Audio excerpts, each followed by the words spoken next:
Hi అండి, నమస్తే. Welcome back to Saroja's kitchen. ఈరోజు వీడియోలో చిక్కుడుకాయ టమాటా కర్రీ ఎలా తయారు చేయాలో చూపించబోతున్నాను. దీన్ని చాలా తక్కువ మసాలాలతోటి టేస్టీగా బ్యాచిలర్స్ కూడా చాలా ఈజీగా చేసేయచ్చు. మరి ఇప్పుడు ప్రాసెస్ ఏంటో చూద్దాం. దీనికోసం ముందుగా స్టవ్ ఆన్ చేసి ప్యాన్లో 3 టేబుల్ స్పూన్ వరకు ఆయిల్ వేయాలి. ఆయిల్ వేడైన తర్వాత 1 టీ స్పూన్ పోపు దినుసులు వేసి ఫ్రై చేయాలి.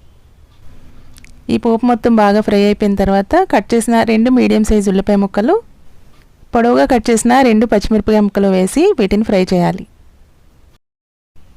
ఉల్లిపాయ ముక్కలు ఇలా ఎర్రగా ఫ్రై అయిపోయిన తర్వాత దీనిలోకి 1/2 టీ స్పూన్ పసుపు, 1 టీ స్పూన్ వరకు ఉప్పు, 1/2 టీ స్పూన్ అల్లం వెల్లుల్లి పేస్ట్ వేసి ఈ అల్లం వెల్లుల్లి పేస్ట్ కూడా ఆయిల్లో బాగా ఫ్రై చేయాలి.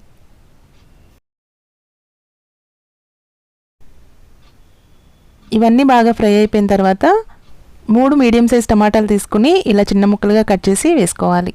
వీటిని కూడా ఒకసారి బాగా కలిపి దీనిపైన మూత పెట్టి టమాటా మెత్తగా మగ్గేంత వరకు ఉడికించాలి.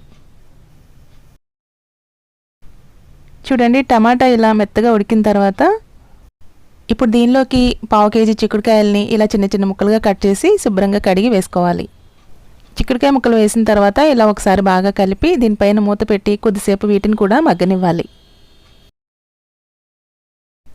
ఇలా కొద్దిసేపు చిక్కుడుకాయ ముక్కలు మగ్గిన తర్వాత